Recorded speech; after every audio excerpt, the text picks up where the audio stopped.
Good day guys, and welcome back to my channel. This question says 4 root x all squared is equal to root of 4x. How do we solve this?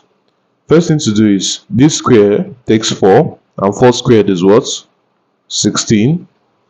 Root of x squared is x.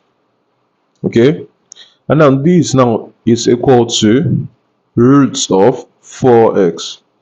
Now, when you see root here, you need to square both sides. So I would again raise this side to the power of 2 and then raise this side again to the power of 2. 16 squared is 256 and x raised to the power of 2 is x squared. And this is equal to root of 4x squared will take this and then you have 4x left. Now, at this point, you need to cross this thing over to this side. Okay, so I'm going to have 256x squared minus 4x is equal to 0.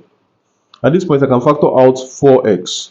So I have 4x, open bracket, into, this is 64, x minus 1 is equal to 0. Now, at this point, when the product of two things is equal to 0, it's either this is equal to 0 or this is equal to 0. So 4x is equal to 0. Hence x is equal to 0.